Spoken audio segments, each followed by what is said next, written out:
Bonjour Mounir Mahjoubi. Bonjour. Vous êtes candidat à la mairie de Paris. Vous avez quitté le gouvernement il y a à peu près 15 jours. Parmi vos collègues du gouvernement, vous étiez probablement celui qui était le plus proche ou qui se montrait le plus proche des Gilets jaunes. Est-ce que vous soutenez toujours ce mouvement? J'ai jamais été un soutien du mouvement, mais au sein du gouvernement, je voulais qu'on soit capable d'entendre le message qui avait été passé par une partie des Français et qui avait dit à tous ces gens de là-haut que nous représentions, on a un message. On a l'impression d'avoir été humilié, on a l'impression de ne pas avoir été entendu. Mais vous savez, je n'étais pas seul. Le président de la République qui dit que ce qui est arrivé doit profondément transformer notre façon de fonctionner, que la France ne fonctionnera plus jamais comme elle l'a fait jusqu'à présent.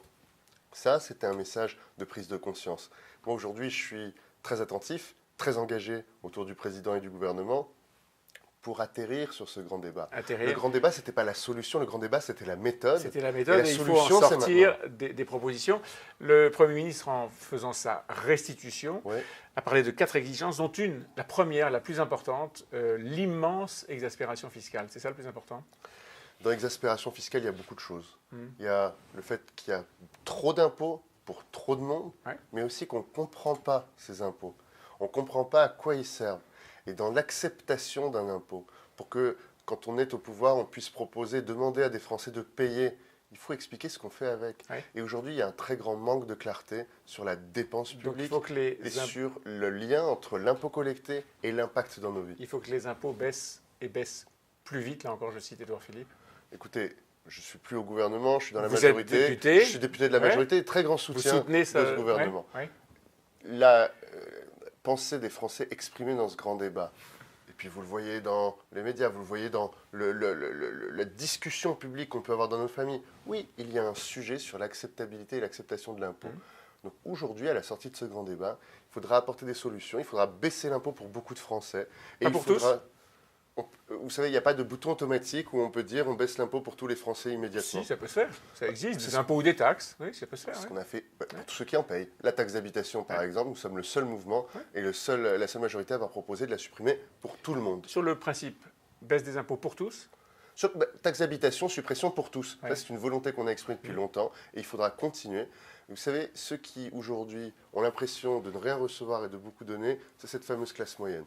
Et donc il va falloir qu'on réponde très majoritairement à cette majorité de Français. Les Gilets jaunes se sont saisis après le référendum et au travers du référendum d'un sujet qui en ce moment enflamme un peu les passions, qui est la privatisation d'Aéroports de Paris, ADP. Est-ce que c'est une bonne idée cette privatisation? Il y a beaucoup de fantasmes exprimés par ceux qui sont contre cette privatisation. Moi, vous savez, j'ai aucun totem sur ces sujets-là. Je pense que l'État doit être un actionnaire à chaque fois que c'est stratégique et nécessaire. Et quand c'est ni stratégique ni nécessaire, alors il faut que l'État mette son argent ailleurs. ADP, c'est stratégique. Mais le fait que l'État mette son argent, est-ce que c'est nécessaire? Je ne le crois pas. Parce que donc vous êtes pour la privatisation? Je suis pour la privatisation avec des règles très strictes en face sur les opérations. Un cahier des charges. Et c'est ce qu'on propose. Mais pas qu'un cahier des charges. Un cahier des charges au moment de la privatisation et puis des règles dans la loi très strictes sur les tarifs, sur l'organisation, sur les conditions de sécurité, sur les conditions offertes aux clients finaux. Pour moi, les deux vont ensemble. Et quand on caricature l'un sans parler de l'autre, on ment aux Français. Ceux qui mentent aux Français, c'est le PS et les Républicains conjugués. Mais c'est une nouvelle conjugaison des contres qui, n'ayant absolument aucune construction commune sur la vision depuis 10 ans sur ce sujet, ont décidé de façon complètement circonstancielle de s'unir pour essayer de mettre fin à un projet qui permettrait de libérer plusieurs milliards d'euros qui iraient dans l'investissement innovant. Attelage de circonstances, comme dit Bruno Le Maire, c'est ça? Moi, ce qui m'intéresse, c'est cet argent. Cet argent, je le souhaite parce que nous en avons besoin pour l'innovation. Pour un fonds d'innovation. Patrick Devedjian, le président du département des Hauts-de-Seine, en tout cas défend une thèse qui est que les départements doivent avoir une participation dans Aéroports de Paris parce que cette plateforme est stratégique et elle est essentielle pour l'aménagement et les infrastructures de la région tout entière. Vous êtes candidat à la mairie de Paris. Est-ce que, par exemple, Paris devrait avoir une participation, la ville en tant que collectivité locale, devrait avoir une participation dans cet aéroport, encore une fois, structurant pour le territoire français. Mais surtout pas. Surtout pas. L'argent de la ville de Paris, il doit aller dans la construction des logements, il doit aller dans l'amélioration du cadre de vie des Parisiennes, des Parisiens, dans la capacité à créer plus de liens avec ceux qui habitent autour de Paris, mais certainement pas dans une infrastructure nationale. Et donc pas plus ADP. les départements, pas plus de départements. Mais pas plus les départements. Mais par contre, vous avez raison de dire que ADP a un rôle essentiel dans la structuration des territoires. Tellement essentiel que c'est dans le cahier des charges. Tellement essentiel qu'il participe à définir les règles qui chaque année s'appliquent à ADP. Tellement essentiel que c'est la région qui décide comment on dessert cet aéroport. Absolument. Tellement essentiel qu'ils sont tous une voie déjà existante. Et donc, il faut continuer à ce qu'ils aient une influence très forte sur la façon dont l'aéroport est relié au département et à la ville. C'est le débat qu'il y a depuis 3 ans au niveau de la région avec tous les départements réunis et la ville de Paris. Et donc, ADP, aujourd'hui, est une entreprise rentable, qui n'a pas besoin de l'argent de l'État. Rappelons quand même que l'argent de l'État, c'est l'argent des Français, et que cet argent des Français, il peut faire plein de choses. Les Gilets jaunes disent c'est notre argent, c'est notre infrastructure, c'est notre porte d'entrée sur la France pour un... Mais nous resterons, ceux qui contrôlons cette... Mais moi, je dis aux Français, prenons notre argent et soyons innovants avec, développons les entreprises de demain, trouvons les prochains traitements pour le cancer, trouvons les prochains usages de l'intelligence artificielle pour pouvoir nous protéger. C'est de ça dont on parle. Moi, je veux qu'on passe d'une souveraineté à une autre. C'est-à-dire qu'on a de tous les moyens l'obligation absolue de financer cette souveraineté technologique. Alors, on parle de la mairie de Paris ? Allons-y. Allons-y, encore qu'on a déjà évoqué le sujet. Vous n'êtes pas, pour l'instant, en tête dans les sondages. Vous êtes un candidat déclaré. Il y en a d'autres. Benjamin Griveaux, en sont plusieurs, 4 au fond, au nom aujourd'hui de La République En Marche. Qu'est-ce qui vous fera gagner ? Ce qui est important aujourd'hui, c'est qu'il faut redire très fort que La République En Marche va aller jusqu'au bout et ouvrira à tous ceux qui souhaitent une alternative à Paris. Des écologistes jusqu'à ceux qui viennent du centre droit, à ceux qui croient très fort dans l'entreprise, comme à ceux qui croient très fort dans l'environnement. Qu'est-ce qui vous fera gagner ? Ce ne sera pas juste une campagne en marche. Qu'est-ce qui vous fera gagner ? gagner ? Une campagne d'ouverture. Moi, j'ai proposé quelque chose. J'ai dit que la ville, elle devait avoir un rôle.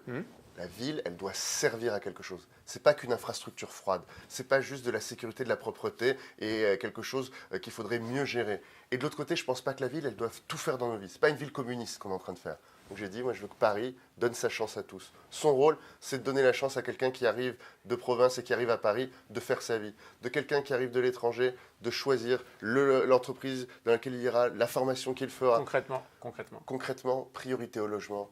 C'est pour ça que j'ai annoncé une très grande priorité. Pour les personnes sans domicile, je dis que je donnais mon salaire du mois d'avril, puisque je ne suis ni ministre ni député, et que je touche quand même une rémunération.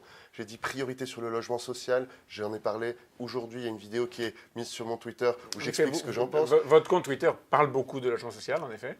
Et le parc privé. Moi, je pense que cette ville a très mal utilisé l'investissement privé dans le cadre de la création de nouveaux logements.